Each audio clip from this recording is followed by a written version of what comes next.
장애인 문화복지신문 제305호 제3연 기사입니다. 광명시 정신건강복지센터 정신질환 회복을 위한 당사자 동료 지원 활동 사업 확대 운영. 광명시 정신건강복지센터 센터장 이문수는 정신질환 회복을 경험한 당사자 중심의 동료 지원 활동 사업을 확대 운영한다. 동료 지원 활동 사업이란 정신질환 회복 과정을 경험한 정신장애인이 본인의 경험을 바탕으로 도움이 필요한 다른 정신장애인에게 대처 기술 등을 공유하며 롤모델이자 상담사, 지원가, 멘토링의 역할을 하는 사업을 말한다.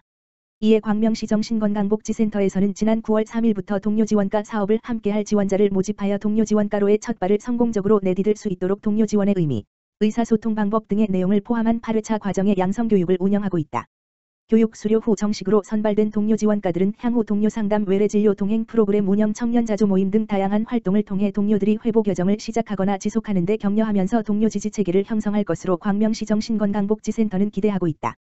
동료 지원 활동가를 지원하는 A 회원은 도움이 필요한 정신질환자들에게 희망과 꿈을 가질 수 있도록 돕는 동료 지원가가 되고 싶다고 포부를 밝히기도 했다.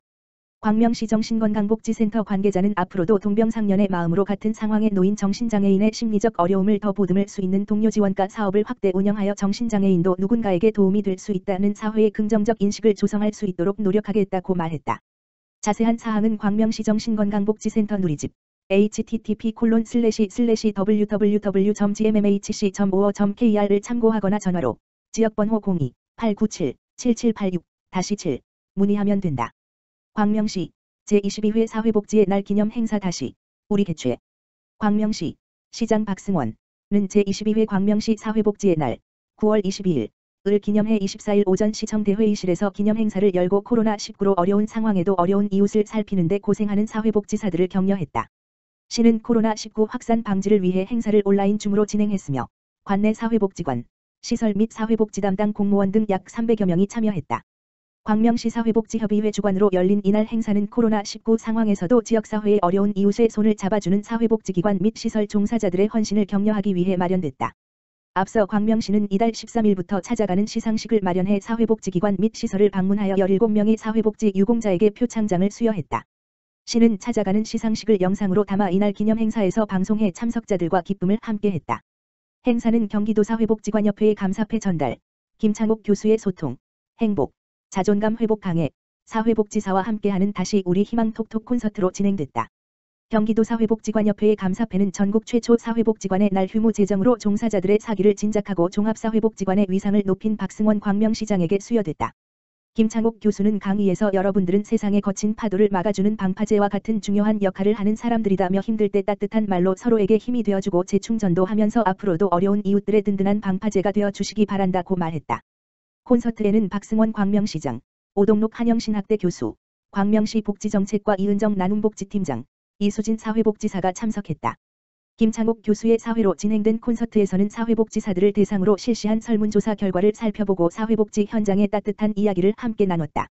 박승원 광명시장은 이 순간에도 묵묵히 헌신하고 계신 행사의 주인공인 사회복지 종사자 여러분께 감사와 존경의 말씀을 드린다. 위드 코로나 시대의 복지 환경의 변화에 선제적으로 대응하기 위해 늘 현장의 목소리에 귀 기울이고 협력과 지원을 아끼지 않겠다고 말했다. 광명시 사회복지협의회 이상재 회장은 사회복지 종사자들의 전문성 향상과 역량 강화를 위한 처우 개선에 노력하고 나아가 사회복지 종사자 모두가 안전하고 행복한 복지를 실현할 수 있도록 앞장서겠다고 밝혔다. 광명시 지역 봉사지도원 발족, 어르신 114명 경로당 안전관리 및 복지사각지대 발굴 나서. 광명시 어르신 114명으로 구성된 광명시 지역 봉사지도원이 30일 발대식을 갖고 어르신들을 위한 봉사활동을 시작했다. 시청 대회의실에서 열린 발대식에는 박승원 광명시장과 지역봉사지도원 40여 명이 참석했으며 위촉장 전달, 지역봉사지도원 역할 안내, 기념 촬영 순으로 진행됐다. 지역봉사지도원은 어르신들의 활발한 사회활동을 돕고 경로당을 이용하는 어르신들의 복지 향상을 위해 구성했다. 114명의 지도원은 어르신들의 추천받아 선정했으며 관내 경로당 한 곳당 한 명씩 활동한다. 지역봉사지도원은 앞으로 광명시 정책 홍보, 경로당 안전지킴이 및 경로당 활성화 사업, 경로당 코로나19 방역관리, 노인 교통안전관리, 무더위 및 한파 쉼터 등 시설관리, 어르신 복지사각지대 발굴 등의 활동을 한다. 시는 활동비로 1인당 월 5만 원을 지급할 예정이다. 광명시는 웰다잉 문화조성사업, 노인 일자리 전담기관 광명시니어클럽 운영, 어르신 평생학습, 문화체육여가 활동, 지원사업, 광명시 노인위원회 활성화, 화성 한백산 추모공원 운영 지원 등 다양한 노인복지 사업으로 어르신들의 복지 향상에 최선을 다하고 있다. 광주시 취약계층 위한 국민지원금 찾아가는 신청 서비스 시작. 광주시는 코로나 상생 국민지원금 신청에 어려움을 겪는 1인 취약가구를 대상으로 찾아가는 신청 서비스를 운영한다고 29일 밝혔다. 찾아가는 신청은 거동이 불편한 홀몸 어르신, 홀로 사는 장애인 등 국민지원금 신청에 어려움을 겪는 지급 대상자가 읍면동 행정복지센터에 요청 시 가정에 직접 방문 신청을 돕는 서비스이다. 신청 기간은 오는 10월 29일까지이며 신청 방법은 주소지 읍면동에 전화로 신청하면 읍면동 직원이 가정 방문 지원금 지급, 광주사랑카드, 순으로 진행된다. 시는 27일 현재 30만 8,548명에게 771억 4,200만 원을 지원, 전체 대상자의 92%가 국민지원금을 수령한 것으로 집계되는 등 지역 소상공인들의 매출 증대가 기대된다. 한편, 국민지원금 신청 기간은 오는 10월 29일까지이며 사용기한은 12월 31일까지이다. 광주시 자활생산품 특별 전시 비대면 판매 성료. 광주시는 지난 8월 23일부터 9월 16일까지 시청 2층 로비에서 진행한 광주지역 자활센터 아셀공예 사업단과 자활기업 반이담 협동조합 생산품 특별 전시 및 비대면 판매를 성황리에 마쳤다고 23일 밝혔다. 이번 행사는 시청을 방문하는 시민들에게 자활생산품에 대한 인지도를 높이고 코로나19로 위축된 자활생산품의 판로 개척을 위해 마련됐다. 시에 따르면 지난 4주간 진행된 이번 행사를 통해 1,700여만 원의 매출을 올렸으며 자활생산품에 대한 시민들의 인식을 긍정적으로 변화시키는 데 큰 계기가 됐다. 제품은 가죽과 면으로 제작한 지갑, 벨트, 홈패션 등 40여 종을 특별 전시하고 코로나19가 유행 중인 점을 감안해 구입을 원하는 제품을 QR코드나 문자를 이용해 전송하는 비대면으로 판매하는 방식으로 운영됐다. 군포시 중증장애인 자립생활 위한 체험홈 확대 운영. 군포시는 중증장애인 자립생활 지원을 위한 체험홈을 10월부터 기존 2곳에서 4곳으로 확대 운영할 계획이다. 중증장애인 체험홈이란 생활시설 퇴소 후 자립을 희망하는 중증장애인이나 부모와 거주하는 장애인 중 자립을 준비하는 장애인을 위해 일정한 주거 환경을 조성해서 일상생활 훈련, 사회적응 훈련, 직업 탐색 등 자립 프로그램 운영을 통해 지역사회에서 스스로 자립생활을 익힐 수 있는 공간을 말한다. 군포시 중증장애인 체험홈은 그동안 아파트를 전세로 임차해 운영해왔기 때문에 계약 만료 시기가 되면 이사를 해야 하는 불편함이 있었으나 LH와 매입임대주택을 장기 계약함으로써 앞으로 안정적인 주거가 가능하게 됐다. 군포시는 9월 초 기존 아파트 한 곳은 재계약하고 나머지 한 곳의 임대료로 LH와 매입임대주택 3곳에 대한 계약을 신규로 체결해 예산 절감 및 최장 20년간 체험홈으로 사용할 수 있는 효과를 얻게 됐다.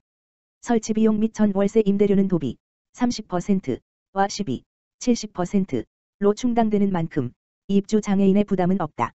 군포시 중증장애인 체험홈은 군포시 자립생활센터가 위탁받아 운영하고 있으며 입주 장애인들은 지원 인력의 도움을 받아 요리하기, 장보기, 은행 가기, 대중교통 이용하기 등 지역사회 구성원으로서 다양한 체험을 하면서 자신감을 습득할 수 있다. 또한 체험홈에서 자립 프로그램을 충분히 습득한 후 자립을 원하는 장애인에게는 자립생활 정착금, 자립 초기 경비 지원 사업을 지급하는 등 퇴소 후에도 자립할 수 있는 프로젝트를 지속적으로 진행할 방침이다. 자세한 내용은 군포시 사회복지과 지역번호 031-390-0340로 문의하면 안내받을 수 있다. 군포시 수리동 고령층 입주민 위한 스마트폰 키오스크 활용 체험 교육.